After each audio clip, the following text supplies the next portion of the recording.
and welcome to No Small Questions, the No Small Role show where we get to essentially just grill all the cast of No Small Roles and get all the gossip. You may have noticed I am not Superfan Sam. What? I know! Surprise! It's me, Superfan Han! Shocker! I'll be asking the questions tonight. And with me, I have the Queen of Twaintide, who also loves a bit of wilderness cooking and a lot of tattoos.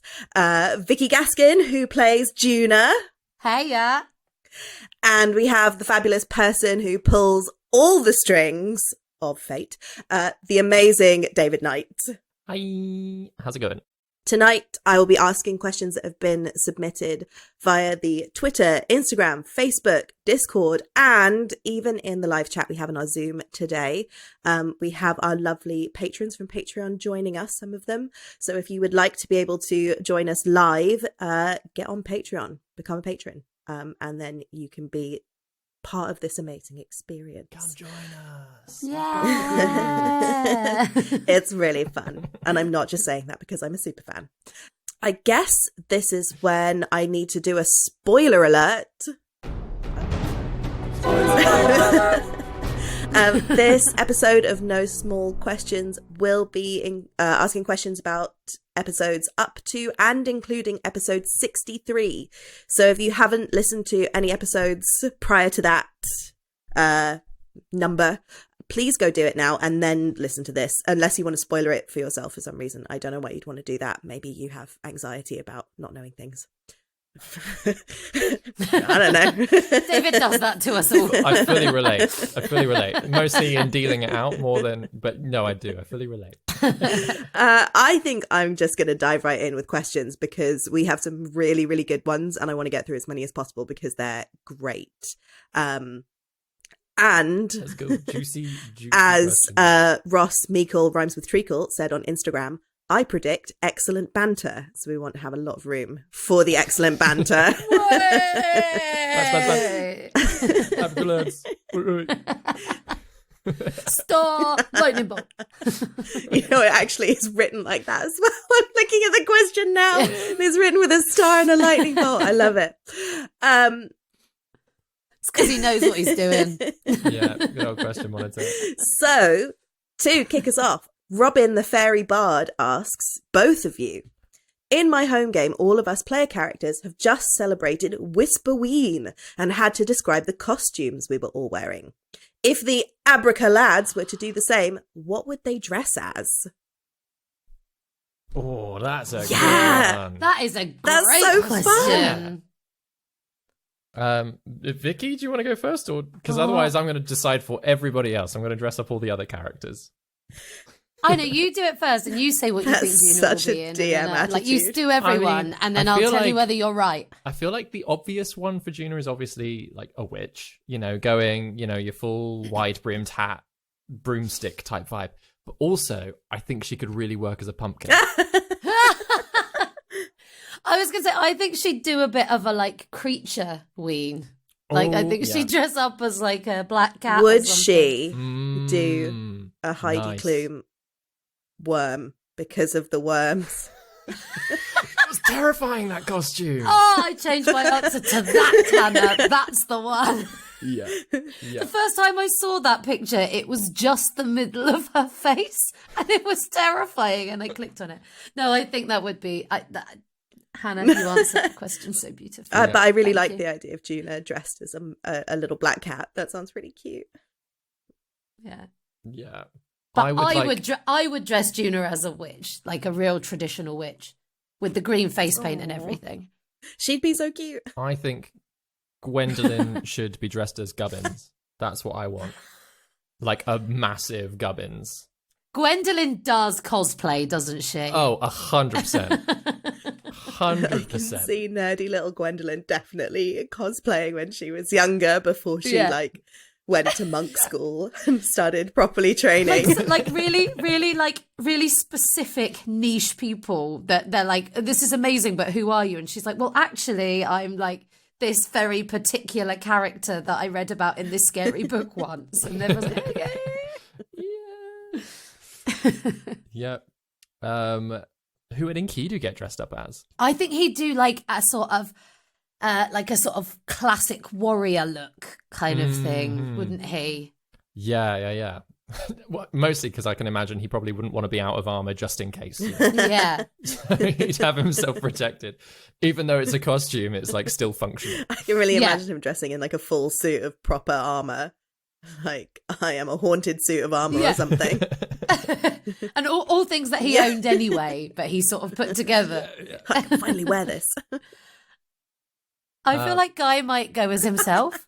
Yeah. I mean, Would he not go as Elvis? he's basically in disguise the whole time anyway, As right? Elvis. As Elvis. That's a really That's good a great shout. one, Hannah. Do you want to just answer all our questions for us tonight? Because they're much better answers No than way. ours I love already. You've been nailing it. Oh my God. Ross has just answered on the chat Enkidu, Batman in chaps.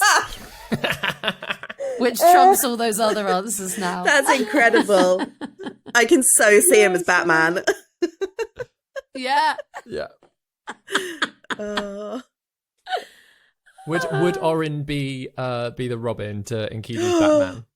Yes. Oh my god, Yeah. they do a couple's costume. two It of- would be so yeah. cute. Yes. That would be adorable. And he would also, like, I feel like, because Orin's so technical, he could do the, like, motorbike sidecar from, like, Fools and Horses version for them to get into. And then Enkidu and Orin would get at it where, like, Enkidu's like, no, we need a Batmobile. And he's like, no, but this is, like, what I've made. I just made this. I built Oh, this. that's so cute. I love it. I love that so much. Thank you. It's Robin the Fairy Bard Yes, who it asked that is Robin the question, Fairy right? Bard. I feel like we Robin, need a you're a one legend. shot of that now. Yeah, thank The you Whisper for that, Ween Robin. one shot. That would be so good. Yeah. That would Yeah. be really Yeah. exciting. Staying on the spooky seasonal theme, Captain Jam actually asked both of you, because it was recently Halloween, let's get spooky, what are your biggest fears for each character right now? Oh, so many. I have concerns. Many. I really have to separate my fears for the characters where we've got up to and where Yes, everyone has led episode up 63. to. Yeah. 63. So what's just happened is Enkidu's just been beaten up in the sewers, Yeah. and everyone's rushing back to talk to Alcibiades. Yeah. That's I what think I'm I going think to. I have a lot of fear surrounding Enkidu at the moment. I think he needs some tenderness, doesn't he? He's got a lot going on. You know, he's died. He's got a new body. I think what happened to him in that last episode was terrifying. Like the Malia stuff, but also the stuff that was going on with the other guys. So Yeah. I want him to like I want him to get some sort of answer about something. They're coming eventually. But they're coming, you know. Yeah. Yeah. No, I What agree. fears are there? Um, What are your fears for the characters, David? Because Personally- that might be what's about to happen. Well, I'm worried. I'm worried for all of you going into Chargelt Hall. That's what, like, all of your plans and that heading on in there. And I know this is a kind of like retroactive worry, because we've recorded at the moment up until episode 69 as we record this. So we're a little ways ahead. I've got an idea of how things go, but I still have big worries for everybody. I It's too all- have worries. It's like it's the night, like, you know, you have fun, you set up all of the obstacles and set up all the blocks, but I don't know how well everyone's going to roll in the moment, or any character choices that they're going to make that could put them in more danger than I've planned for. And so that's what my constant worry is for everybody. I'm going to That you accidentally made kill the you when I don't most want to. dangerous world, and you're like, gosh, these guys could fuck it up Yeah. so that the thing that wasn't meant to kill them will kill them. God, Will. We'll kill terrible. them. The big fear for me at the moment, and I think you guys covered this in Superfan Chats this week, which if you haven't listened to it, you should. It's amazing. Is just sort of like the people who we are now surrounded with. There's the Arcanists, there's the Hex, there's the Children of Havoc, and then, you know, we've been to the Wingthrups and we've seen a Golem army, which, like, how do Yeah. you go up against that? Oh, so here's a story for you. I was stood on where was it? It was near Bournemouth, wasn't it? Where me and David and Ben stood Oh yeah. on the cliff edge, looking out to sea. And David goes, how big an area of this ocean do you think a golem army would take up? So me, Ben, and David stood there Figuring it out. Yeah. working out what the area would cover of the golem army, and it's so massive. So much ocean, Ben has put in the chat. So like, Oh, I think there's just so many people. there's all that. who we don't Yeah. trust. And I will drop in a little reminder about that: flames, floods, the dead rising. That's also Yep. just there. There. That happened. I mean, I know that happened a long time ago, but And- that is there. It's still, and also the crowd at like downstairs tower with all the Spooky mirrors. mirrors, Like yeah. there's all those potential people out there. So there's just, and you know, the political landscape. I just think there's so much to be scared about. Yeah. But you guys are actually doing a really good job of keeping yourselves like safe-ish through it all. You're navigating through all of these different troubles and bumping into them, going, okay, well maybe not that one today. All right, we'll walk around this corner. I think for Juna, like you know, whether you know, David and I obviously have had a chat about Juna's like belief system, and we've heard Ginger's feedback on her meeting Kieda.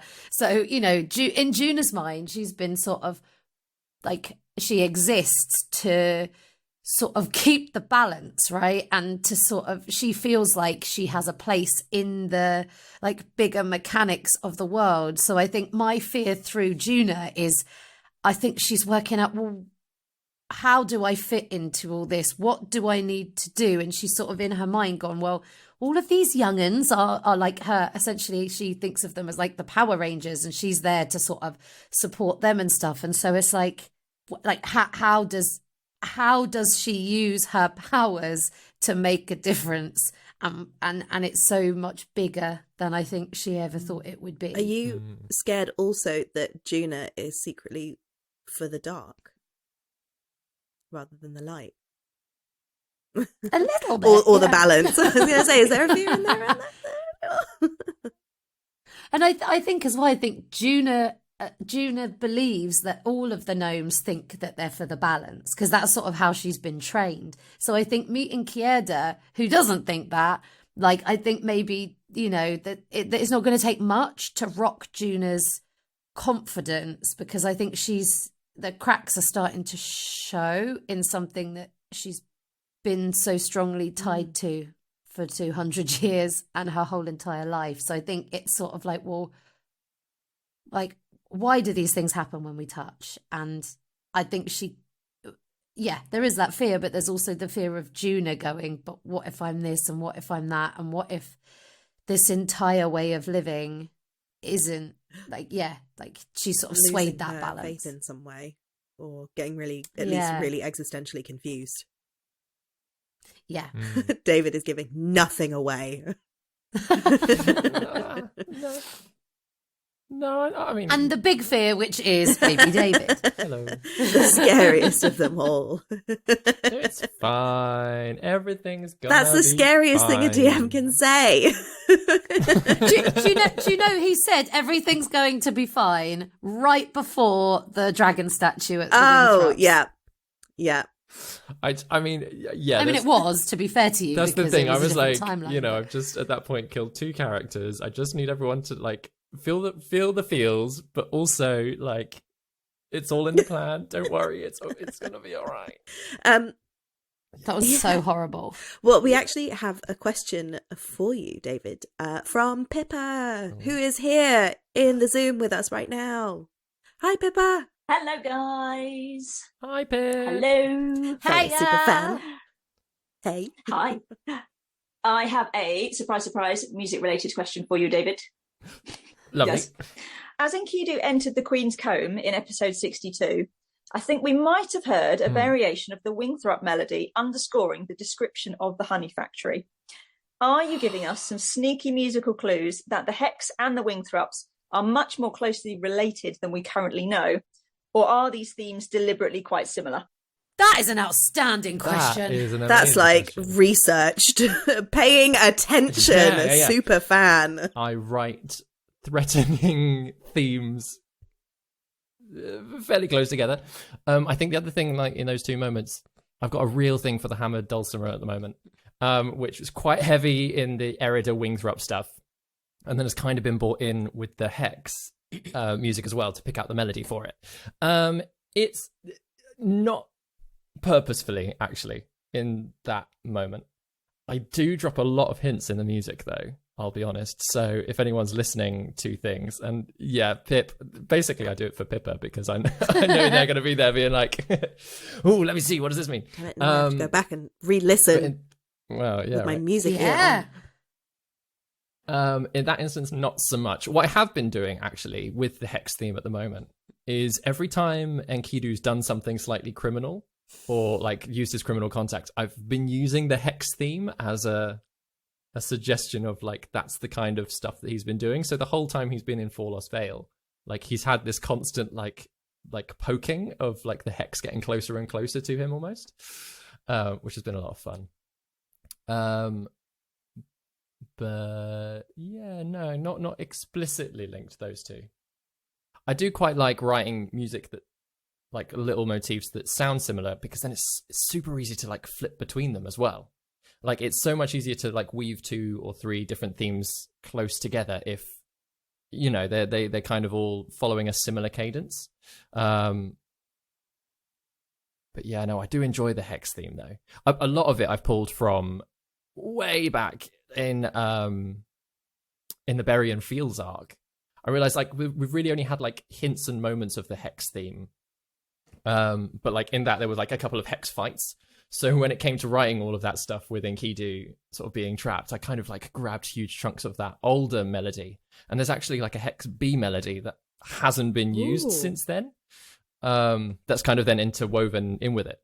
So that was a lot of fun, going right the way back and going, oh look, all pieces of music. I forgot. David, I I don't know if this is a question, but I am in awe of how you both manage to create this campaign and also all the music for it in such a detailed and complex way, where it's not just like, oh, I'll just put some stuff in, that's fine. And it also has like a full, complete Yeah. life as Yeah. well, like a family and several other jobs. Yeah. several Yeah. other jobs. Yeah. Thank you. Yeah, I mean, I just enjoy doing it so much. So it's fun to drop little hints here and there. And next time I'm on No Small Questions, I'll answer and reveal more of those connections that have been going on.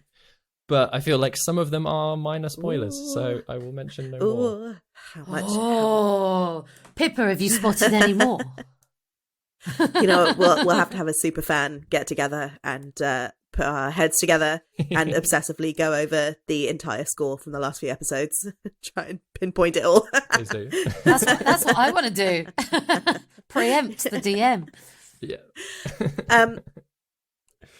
Excellent question, though. Thanks, Pip. Speaking of lovely touches that really bring the campaign to life, we've actually got a question from superfan Sam for you, Vicky, which is, I feel like we're due another campfire tale from Juna. Have you got any good ones to delight us with? If yes, please could Juna regale us right now? The banter you two shared on the No Small Roles mega recap episode will do just fine. And he's put a little like winky face like there, which is cute. There, I have dropped another story between what has been released and what has been recorded. Oh, Yeah. cool. Yeah. Mm. And I want to talk about it so much, but I don't Yeah. want to ruin it because I think it'll be really Oh. fun. I think it's in the next episode. 64. No, it is. It's in 64 because I've just written the music for it. So there you go. Oh, I'm really glad. That's so exciting. So Yeah. you won't have long to wait, everybody. I'm really excited about this next one as well. I was really like, it sort of came up organically, didn't it? And I was like, yeah, I've got this one to drop. So I don't have one for now, Sam, but you don't have to wait long for the next that's so one. cool. Yeah. Yeah. And then once that's been released, then there's lots to talk about. Yeah. No, we should have waited. Now I want to know. It would be so lovely to Yeah. get them all together and like part of me really wants to just do like a little illustrated book of all the stories, like a little kids fairy tale book. It was so nice. Aw. Yeah. Yeah. I do love Juno's stories.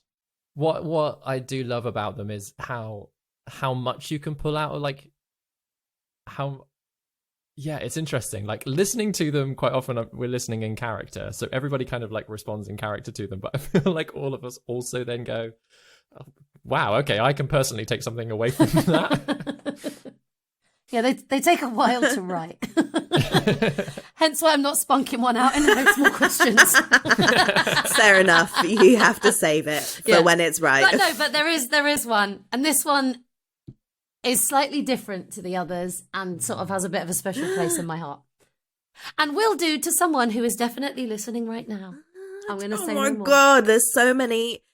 I thought David was going to be the one dropping annoying, like, vague bits of information and like Easter eggs, and now it's you, Vicky. Yeah, this is what the rest of this conversation is going to be: is me and Vicky going, "Oh, great question. We'll answer it next time. Ooh, it's coming." You'll be glad that I haven't spoilt it for you all though. Yeah, I'm sure. Yeah. I'm sure we will eventually. Really well. This is a question for both of you from Kit, and he asks, if you could do an IRL, that's in real life for people who don't speak internet, an IRL Twain Tide tournament, what challenge do you think you'd nail, and what would be your absolute worst nightmare? Oh, See, if there was a real life Twain Tide tournament, I would be all over it. I just love it. I feel like June is not necessarily into it that much, but like every now and then, like the natural Vicky in me is like, oh, it's so fun. Like the one on the bridge, I would have just been like, me, I'll do it. Yeah. And yeah, 100%. that would be the one I would want to do the most. They're like jumping from across. log to log. Yeah, With that the was moving. so fun. Yeah, that one was a really cool one to Yeah. listen to as Yeah. well. It's quite action packed. One that I think I would absolutely fail at, and wasn't actually a Twain Tide challenge. It was the sticky sausage eating challenge. I mean, I don't do spice on the best of days, so I would have been out straight off. But like, just like having to force feed yourself, like it felt weird even pretend doing that to everybody, you know. The competitive It's like eating. if we could all sit down with a nice little bit of chocolate or something, that's nice. But force feeding you like curried Yeah. curried sausages. Ugh. No, It was a very absolutely sensory episode, David. not. It wasn't. It was really Apologies. funny though, to Oh, admit. Yeah, it was Yeah. fun. I think I'd really enjoy the catapult one in Vernock Yeah. Rise. I don't think I'd be very good at it, but I'd really just like, I don't know, I like trying archery. I've only done it a few times in my life, and every time I've been like, I want to do more. So those kinds of ones I think I'd have a lot of fun with. Again, wouldn't be brilliant at. I think the spoons in the tray would do my head in, because if I didn't get the answer right, I would spend a really long time winding myself up and going, Mhm. oh, there weren't any there. I should have noticed it. So I think I would hate that one. Yeah. I'm naturally very competitive, particularly like with Yeah. Don't know myself. if you can tell. No. Also, I've got the workout I did this morning was all about being competitive. So I come at this podcast in full like gorilla mode. So I feel like, Amazing. yeah, it's an interesting time to talk about a competition. Yeah. How about you, Hannah? Which one? Yeah. Which challenges do you think you'd enjoy the most? Oh, that's a really tough one. Mm. My balance is horrible, so I don't think the ones with the moving logs in the water would. I don't think I'd be very good at it, but I think I would have a lot of fun trying. Also because I love anything to do with water and swimming, so I'd be like, oh no, I guess I just have to swim. Oh, terrible. But what do I think I would be good at? I don't really know. All the challenges are so different. Mm. What would you hope another one would be like that you would really enjoy? Like one of the ones we haven't got Oh, to if there yet. were just like a general like challenge, like escape roomy type thing. Yeah. Probably something with a puzzle. I'm better at puzzles. Nothing that involves having to like Nice. fit shapes together in space, because again, I find that really difficult. Like polyominoes really mess with my mind. But any kind of puzzles where or like riddles, I really love that kind of thing. Like word games. Oh. Yeah. We've not had a Ridley one yet, have we? Yeah, Alice has just said in the chat, Yeah. the Duck Hunt. I think that is a Ridley Yeah. type of one. It already feels a bit Actually, mysterious, doesn't it? I'd really Yeah, enjoy mysterious the Duck Hunt, Duck actually. Hunt. Yeah, I think that would be. That like roaming the streets trying to find a specific thing. Oh, Yeah. 100% love that. Yeah, I mean, they all sound really fun. I feel like David's just given us a clue to what the Duck Hunt is about. Ooh. Gotta find a duck. Duck. Duck Hunt. See, that's the kind of thing that I would absolutely love, and it would also drive me absolutely bonkers, but because I would be trying to work out the trick. Like, what is the duck hunt? What does it mean? What's like the clever way that it's not just so straightforward? But then is that a double bluff? Is it straightforward? Like, I would be going round and round with that kind of thing for like hours. I'd love it. Definitely that one. Yeah. Would you be up for like doing it? Like if you saw the flyer like they did, would you be like, yes, I want to do Oh, the spoons, yeah. or would you be like, nah? Definitely. I mean, as much as the superfans slightly ragged on the Abrica lads for taking part in the Doing the spoons spoons. tournament. I feel like half the Aberfan Yeah. lads were also ragging on it. So it's No, as much as we're like, oh my God, guys, there's all this stuff that you could be doing. 100% I would be exactly the same. I'd be like, yeah, games, let's go. Oh my God, so much fun. Yeah. Best distraction. And they are really fun to listen Yeah. to as well. So yeah. yeah, they're like what I've enjoyed about them is how much of a contrast they are to everything else that's going on. It's a nice balance. I love that kind of like smash cut between like like especially in the last episode where it's like you got Yeah. half of them going, oh yeah, mage trial, let's figure out how to cross a room, and then poor Enkidu Oh in my the God. sewers, like absolutely getting kicked out of it. Oh. Like just that contrast. It's juicy. Ben's just said, Such drama. look, anyone can save the world, but only one team can win the spoons. It's so true. I So think true. Juna needs that as a tattoo, Ben. Oh my God, if you guys finish the 20 tournament, will Juna get a spoon tattoo? Yes. 100%. Yeah, I mean, I suppose that contrast between the whole, oh my God, yeah, let's try and cross the room, very escape room, and then Enkidu literally being like, I cannot escape this room. What is happening? Oh my God, I'm falling into a pit, was thematically, visually in my mind, stunning. And David, so Amanda good. Vickers actually asks, are you just trying to kill Enkidu at this point? Which feels valid as a No. question. He is. I mean, yeah. Unfortunately, it does. He's really getting it, but he's very integral to the plot. So if he could not die, Very that would be great. I would love to kill him, but he's a plot device. So unfortunately, no. He's not a plotter. He is. Yeah, his entire backstory and all of that has quite large repercussions. So I would quite like him not to die. I feel there's like a subplot, like a meta subplot, which is Daryl trying to break the game and David saying no. This absolutely clarifies so much the fears for the characters that you spoke about earlier, David, where you're like, I'm really scared they're actually going to die. I'm really worried. I'm really worried. I mean, I completely see what and this is the other thing is that like Daryl as a player makes such strong character choices, and they are fantastic. I absolutely love reacting to them, because every time he does say, "Okay, I'm going to do this," I'm like, "Ooh, cool, going on." Ooh, I've got no idea what's going to happen next. Luckily, he did give me a heads up with this whole recent Hex thing. He was like, okay, so this is what I want to do. I want to go see the Hex. And I sat and I really considered it. I was like, well, they've really pissed the Hex off recently. I feel like if you were in a really bad relationship with someone, and then they walked up to you to say, hey, and they'd, burnt down your house and your face and stolen things from you and messed about with you in so many different ways, you wouldn't treat them nicely. So unfortunately, I had to do that. But what is that situation? And again, this is the dice playing perfectly into a scenario. Is after Malleus had given the warning, the inside check being a 1. I was like, you could not write this. If you wrote that down in a book, you go, I'm being a bit too. That one Daryl did to himself. I got Daryl and the dice. I've got. They're conspiring together. They're conspiring. Daryl's put in the chat. Plot armor still allows pain.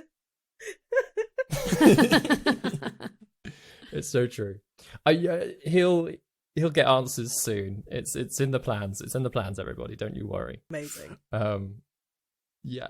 Amazing. It's all good. It's all good for the And it's so fun when Enkidu goes a bit rogue, isn't it? It's a real like so departure. It's so fun when any of you go rogue. You're like, because all of you have your moments where it's like, hang on a second, what just happened? Why? That is a very exciting choice. Yeah. But why? Yeah, I love when Gaius goes off as well, and then and it's always the story he tells the party when he gets back. Yeah, as if we haven't just heard what he's done. Amazing. Yeah, everybody has to go with whatever it is like whatever story he's spinning to explain, extra gold or where he's gotten trinkets from. You're just like, what you been doing? What? That can't be true. Yeah. Oh, bless him. Yeah. And again. Episode 64, everyone. Gaius pulls an absolute corker, and that's all I'm going to say. It's beautiful. It is, and again, one of those beautifully unexpected moments from a player to a DM that I'm like, oh, okay, we'll see. Like handing you a gift. Actually, the next episode is a real banger of an episode. It's good, isn't it? I was just thinking about like where the episode like comes in after what's just happened at the end of the last episode. Oh my gosh. So listen to episode 64, I mean, I'm assuming it'll be out by the time this comes out. So I think possibly. Well, probably actually. In which case, you've probably already listened to it. You know exactly what I'm talking about. We hope you enjoyed it as much as we did. On a more lighthearted note, I suppose, there's a question from the amazing superfan Jeremy Cobb. I think this is possibly the first question that Jeremy's asked on this show, which is really cool as well. I feel like it's maybe the first one under his own name. Yes, I think Dwayne has asked a question before. So Jeremy asks, kiss, marry, kill for you or your character, Kral, Erida, and Malleus. Oh. Kiss, marry, kill. I love how much more thought is going into this than the more serious question. Like, we've really got to think about this one. This means a lot. I've been in a really long time. That's great. I think kiss Malleus, kill Kral, and marry Erida. That's where I'd line myself up with. Solid choices. Very solid choices. I think I might be about to say the same as you, David, but I wasn't really listening to you. I was trying to think of my own answers. Sure. I think I'd have to kill Erida because she was responsible for Enkidu's death. So yeah, and then I'd kiss Kral and marry Malleus and take over the Hex. Ooh, nice. Very nice. Ross has said Malleus is low key hot. I think Malleus is possibly high key hot, like just straight up quite attractive. Well, and I think he's pretty hot, having been burnt a bit. Yeah. But if I married him, I'd have to kiss him anyway, again and again. Whereas I think I could only do that once with Kral. And not go back. What is it? Is it the aged skin? Is it the undead nature? Is it the creepy time sickness? I don't know. What's going on? Yeah. I think had Erida not been in charge of Enkidu's death, I definitely would kiss her and kill Kral. I'd much rather kiss Erida than Kral. But then no, I still carry a lot of guilt about the thing Enkidu. is, David, if you married into the Wingthrops, you would have to complete the set of trials. That's true. Well, I could marry in and then just not do the suppose. trials. Apart from that Yeah. first one. I'd do the first one and then just not try the others. That's fine. I'll join Coggy and just like walk around in a If dressing you gown. survived. Do you think Erida would give you hints of what to do and what not to do? If I was married to her, Yeah. I'd hope so. I'd hope that she'd make it a challenge, but then yeah. But that would be so annoying though if you didn't complete the challenges, because you'd be trying to have like a conversation over breakfast and she'd be like, I'm sorry, that information is restricted to higher ranking family members. Yeah, but what do you want for dinner? That would be that would get old pretty fast. That would- Really Can we fast. just make a decision? Come on. Amazing. Forever. Vicky, Kit asks, what would be Juna's idea of a self-care day? Oh, she'd love a self-care day. Yeah, I think she'd be quite good at that. She'd definitely do some like high-level meditation. Oh yeah, because for she's sure. got her flower check, which is kind of a meditation anyway. yeah. in some ways. And yeah, she's got her like seven Yeah. petal like meditation. I think she'd go a bit Ruana, like when she was alive. Like go out into the woods, spend some time in nature, like make some animal buddies, have a meditate, maybe have a wash. I don't feel like Juna washes very often. I don't know why. Like we never really talk about washing, but I think Juna's a bit grubby. So I think she'd like True. have a bit of a dip in a lake or something, give herself a bit of Aw. a freshen up. Yeah. Make some nice food over a campfire. That feel like that sounds would be enough. lovely. Yeah. That sounds really lovely. Yeah.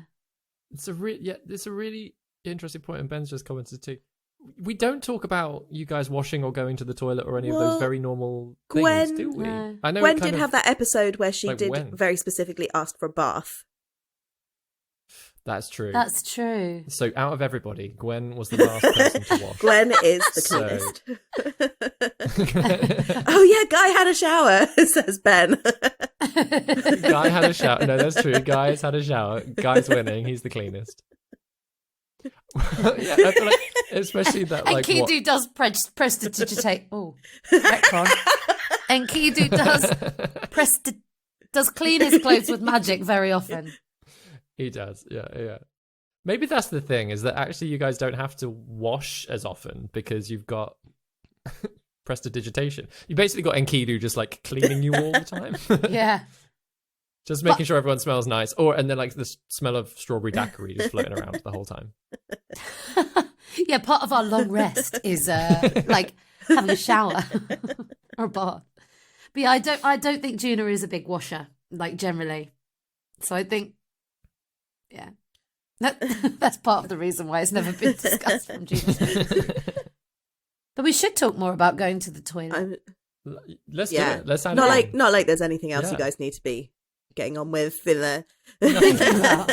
Yeah. Like a Tamagotchi, it's like we put it on the bottom of our sheets. You know, like has Guy played the flute? Have we all gone for a shit before we go to bed? Have Tip. you eaten recently? Yeah. Amazing. Yeah. I feel like there's a lot of talk of everybody eating pastries and not much else actually in the party, yeah. isn't there? It's always it's always like a big breakfast. And then every so Yeah. often we get Juna doing Yeah. some cooking in I the mean, evening. most important meal of the day. We ate a lot healthier back in like Tillisham when Mhm. Juna was doing more of the cooking. Well, and there have been some sort of being invited round to dinners with people that you may or may That's not be able true. to trust That's true. to a greater or lesser degree. And Ben's shaking his head like, absolutely not. No, no trust. Question for both of you from Pippa. Pippa, would you like to ask it?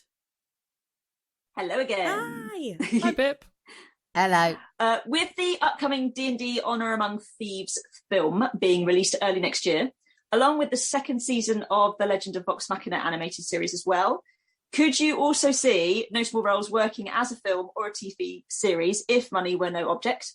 And if so, who might play or voice your favourite NPC? Oh my God, that's such a good question. Oh, Oh, Pippa. I mean, I want firstly, it. I want to yes, see it already. that would be the best. That would be amazing, right? Oh, just like all of those moments as well, like seeing the Golem army, like all of the animals crashing over the Yeah. hedge. Those, like visually, those moments would be so cool. Oh, so good. Come on, someone fund us to do that, please. Put up a If any Kickstarter. film studios out there, hello. Yeah. Um, In my head, I know who I would want to Oh, voice who? Gina. Would be Miriam Margolyes for sure. oh, that's And I know she's good not an casting. NPC. I know that's not Yeah, the but question. still, but I was like, that's think she'd be amazing. Yes, that is very Yeah. good casting. who would play someone like Lady Vondel? Like that sort of. Do you know, I kind of get like Charlie's Theron. Oh yeah. Oh yeah. Ben, Mm. I was going to say Laura Bailey as well. I mean, or Laura Bailey. Yeah, Yeah. also very good casting. That kind of like, yeah, just very powerful. Like has a softness, but at the same time, like there's a harshness in there as well. We could get Circus in to play Crowl. 100% doing his best Gollum point Yeah, too. yeah. I feel like Um, Lena Headey playing Lady Vondel would be good. Oh, Giving a bit of Lena Headey giving a bit of as well. Cersei Yeah. Lannister. Or very Daryl good. said Helena Yeah, Bonham also a Carter. good one. Yeah, all of Mhm. these people. Who would you have Jenny. playing Who would you Oh. have playing Jenny? Who would you have playing Jenny? I'd have Dawn French. Yeah, Oh, that would yeah. be so good. Oh God, I've completely forgotten her name. What? Daisy May Cooper. Oh, she'd Oh, be she'd do a great incredible. Jenny. Daisy May Cooper Yes. as a Jenny. Yeah. Or yeah, Ross says Miranda Hart also would be great. Also Miranda Hart. Ooh, Yeah. just for a joke, I'd really like Miranda Hart to be Priscilla.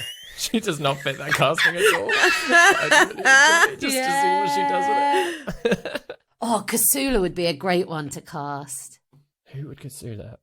What I about don't know someone whether- like Viola Davis? Yeah, well, I was going to say like like with Black Panther 2 coming out, like I was about to Samantha say Weaving or her. something, like, Oh my god, she would be incredible. playing Because yeah. I mean, I love her as Michonne, so And it's like she would be such a Oh, good yeah, exactly, crossover for like- Kasula. Like that kind of vibe would be incredible. yeah, strong casting. Yeah. What about Gus? I feel like in an all-star cast, I think like they would have to give you Gus. Because whilst you're not like, well, you're not an A-lister, you would have to be in it, and that would be that would be our like bargaining Oh, chip. amazing. But Yeah. David has to play Gus. Is that we have to each have one character somewhere in the background. Oh, that's a question then, Vicky. Who would you play if okay, so they've cast A-listers as all of the main roles, so they're filling out all the NPCs. Which NPC would you play? I'd love to play Jenny, Yeah, obviously. Yeah. that would be so good. I think it'd be it'd be quite fun to be Ferrisine. I think. Oh, very Yeah. lovely, isn't she? Oh, Taika Waititi is Kira. Yes, yes, Daryl. Yes. yes, Yes. Daryl. Yes, Taika Waititi for Kierda. So good. definitely. And the idea of like Taika versus Miriam Margolyes as well. Oh my god, Sort the of, two of them like- together. I know this is so irrelevant, but both of them are Jewish, and that makes me so happy. Yeah, that's sort of stuff I say that also Flower is being actually Jewish all myself. about, Sorry, yeah. that needs context. Not just a random person who's like, I love Jews. No. By the way, they're Jewish. Yeah. Oh no, I mean, yeah, I'm loving that casting. All of that. Yeah. Could we make it happen? Yeah. What's the budget? What is the budget? I mean, I think around $1 billion would do. That'd be good. That'd be good. Let's hit up the Arts Council.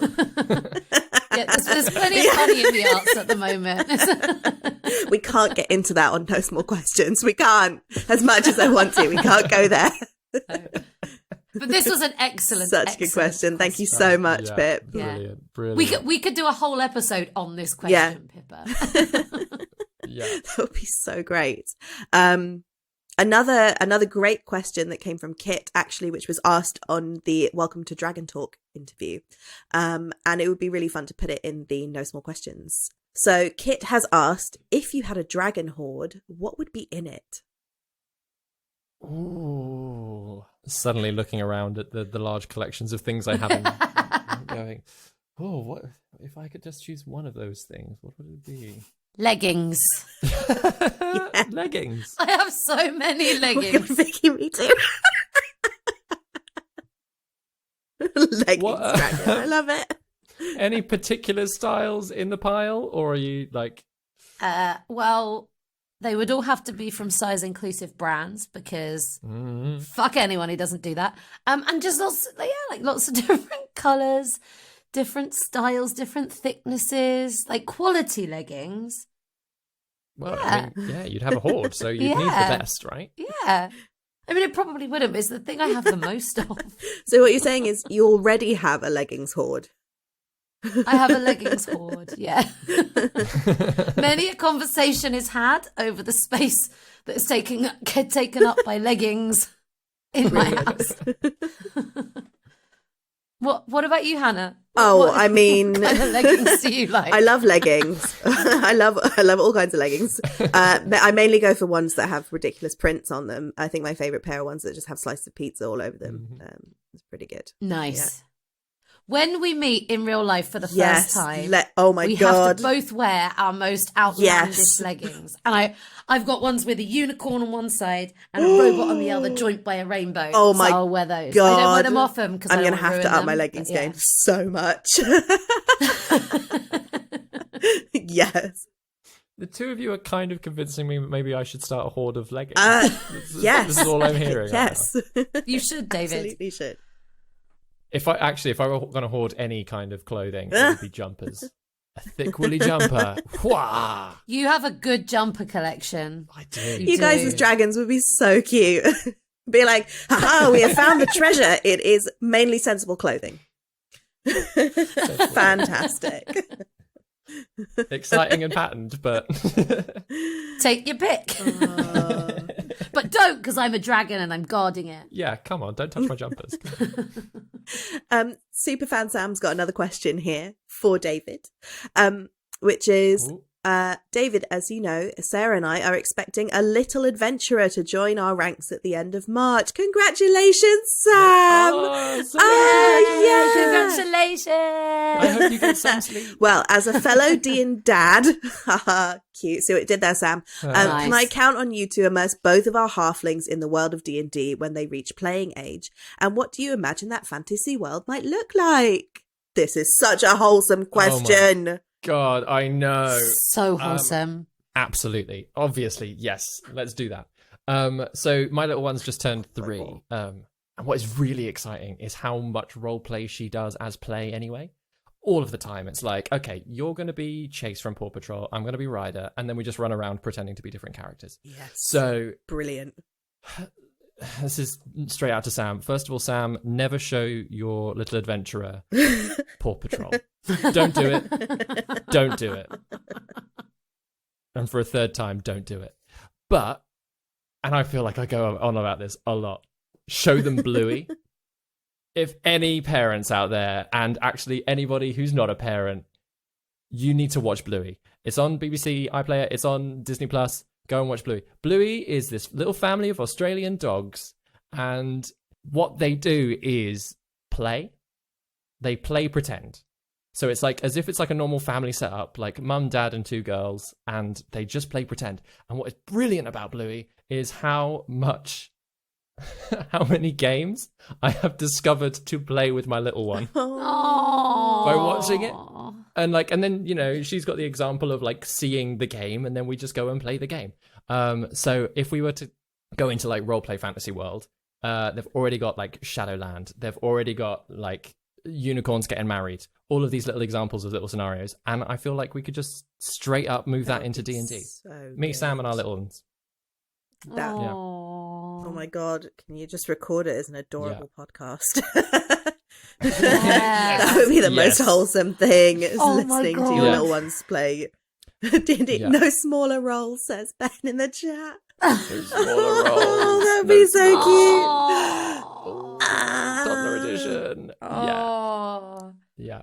But just as an extra plug, everybody go and watch Bluey. I'm Yeah. convinced, There- 100%. As you were saying that, I was As like, As I'm an gonna adult who watch doesn't that. have children, I've seen a couple of episodes and Quality. it bangs. It absolutely amazing. What I really love about it is how many adult subjects, and I'm just going to go on a little rant about it. And I'm going to apologize to Ben, who's out there. We drove back from Bournemouth, and I didn't stop talking about Bluey because I love it that much. I told him to go and watch it. This is the truth. That was instantly after the Golem square footage moment, Straight wasn't after it? the goal. Yeah. Exactly. We drove back, and I ranted on about Bluey for ages. Guys, Bluey and Ragtime. watch Bluey for but clues what I as love to about what is Bluey- going to come up in those small roles. You'd be surprised. What I love about Bluey is how many adult subjects it tackles through the eyes of the kids. For example, and it's kind of a little bit of a heartbreak episode. There's one episode where the kids are playing hospital, and one of the kids is like pretends to have a baby, and it's an early baby. And the kids like go through this entire like understanding of what a premature baby is and how to keep it safe, but through play, and it's just beautiful. There's some really this heartbreaking Making my little beautiful drama episodes therapist in there. heart explode. Oh my god, this Oh yeah, amazing. oh yeah, Now I have to watch it, and I can say it's for work. exactly. It's incredible. Speaking of cute things, we've got a really cute question for you, Vicky, from Amanda, which is, what animals would be on Juna's bucket list to have conversations with? We've got two really cute questions right in a row. I love it. Oh. Is that how we're rounding it out for the evening? We're just going to ask all the cute. Yeah. We just have a wholesome evening. We need, Yeah, after Kiss, Marry, Kill. Very wholesome. yeah. Yeah, the idea of kissing Crow. Think of something different. I don't think she's spoken to a cat yet, has she? I feel like she'd enjoy having a conversation with a cat. I think she's just grateful for any animal that she can talk to. I feel like there's been less creatures since we've been urban. Maybe. It's true, I should throw some rats or something at you. Yeah. Throw some rats at you. I love the phrasing of that. She'd like to have a chat with a rat. Oh, you did with the plucky. Poppycocks, yeah. No, yeah, you had a little chat with their rats. That's true. They were really cute. They were very cute. Yeah, I think she'd like to have a chat with a cat. That'd be quite high up. The animals that Ruana's been, I think like she'd be more inclined to, like have a chat with an owl. Or what else? What else has she been? A mouse. Aww, Yeah. so cute. Yeah. It's a really adorable Yeah. question though. Really adorable. Or a micro owlbear out in the Oh my wild. god. Baby. Little herds of micro owlbear roaming. So Yeah. cute. Thank you to the person that we credited at the time of first discussing micro owlbears for inventing that as a creature. That 'cause is it's super utterly cute. brilliant. Because they're adorable and too small to hurt you in a way that a real owlbear is. Like, Yeah. big owlbears are Yeah, exactly real owlbear. that. They're not real. It might, no. I want them to be real, but they're not. I want polar bears to be miniature so that I can own a polar bear. I mean, any bears really. Aw. Like, I think it's a shame that they're so Yeah. cute because they're so scary and deadly. Yeah. Yeah. I once had a dream, this is like a decade ago, that my husband bought me a baby Diplodocus, and it was the cutest thing ever. Well, it didn't exist because it was in my dream, but it was like sort of a foot long Diplodocus that just sort of like ran up your arm, and you could like put it in your hand like a sort of like a rat sort of size, and like every few days I remember that that's not a real thing. It makes me really sad. Follow your dreams, make it real. Yeah. So I mean, if you could, yeah, like if you could let me turn Ruana into a baby Diplodocus, that would be really nice, David. Dinosaurs are technically That's beasts. true, they exist. And if it's tiny, Yeah, a they tiny do, one, they then it's a can. tiny, A tiny beast. one Great. still counts. You heard it here Yeah. first. Awesome. Because this has gone in such a wholesome direction, I feel like our final question is kind of perfect, which is from Captain Jam for both of you, which is, shout if it's too early, but I have to know, what would you give each character for Christmas / the festive season, and why? I love these kind of gift giving things. That's why we did Yeah. the Heart of Spring, just because it was Christmas at the time. Heart of So we were Springmas. like, Heart of Springmas. So wholesome. Yeah, I would give each character a book that like specifically is designed for them in some way or Aw, other. That's You know, like nice. just like a really personalized. I know you want like this information. Here is Here is an entire book on this Oh. stuff. The for gift you. of stories. That's what I would do. Nice. Gift of stories, gift of information, gift of That's a very researchy DM bits. gift. Juna could write them all a Christmas story and tell them all a Oh, story about them that's about so themselves. Yeah. Vicky, that's actually a tradition I have with a group of my friends, is that we do a Secret Santa, but instead of gifts, we do really? stories or poems. It's really fun and really nerdy, So but it's nice. great. Amazing It's idea, though. possibly my favourite thing about the festive season. So yeah, we all pull on each other's names out of a hat Aw. and write a story or a poem for that person. I love that. I'm literally thinking about the WhatsApp groups I'm going to suggest Oh, that to. steal it. It's genius. Tomorrow morning. Yes. Yeah. I can't Yeah, remember let's how go. we thought it up, but Yeah. it's been a tradition for quite a few years now. And then we get together and have a meal and like all put them in the middle and everyone takes theirs and reads it out to everyone. Then we have to guess who wrote it. And it's like, yeah, it's such a good Oh, that's game. It's so fun. Amazing. Give us the gossip. Are there any stories that, or any writers that are just like, ooh, can't. wait to No, not hear this theirs? is the thing, right? I'm quite scared actually, because this friend group of mine, I love them. Shout out to my besties, but they are all extremely talented. And it's very intimidating. So I feel like I really got to bring it every year. And each year I'm like, shit, I don't know how I'm going to top anything that comes out. And they're all very different as well. So it's very funny and very clever. And we just end up laughing for hours. It's great. I highly recommend it to everybody. So it's such good fun. Aww. I'm going to get this completely wrong. I think there's a Charles Dickens book that's like a collection of ghost stories that was that exact thing, basically, like sort of not that exact thing, but that they all went to a group of friends of his all went to a house together and like wrote ghost stories. And then like performed yes, them no, for I each think other. there was a Victorian writer, I think maybe a contemporary of Dickens, who had a tradition of writing a ghost story on Christmas every year. And I think they all did. Yeah, I think you're right. There was something like that where they like read them to each other or brilliant. Aww. Ben, yes, I'm I looking at think my Christmas books Carol up, and is a I Christmas know ghost there story. is it's somewhere up there. Well, yeah. Which, small plug, if you're in any Fuller's pubs. No small plug. Well, you know what? You guys have just done the Small plug. perfect segue because we are coming to the end of the show. So is there anything you would like to plug? Well, Christmas Carol. Yeah. There you go. Yeah, coming to a Fuller's pub near you. You can go onto our social medias. You can go onto our social media to find the link.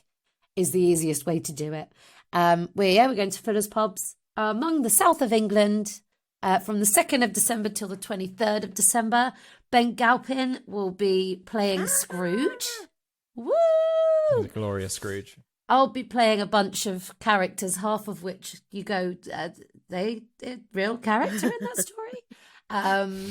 And David, They weren't in the Muppet version. They weren't in the Muppet version, yeah.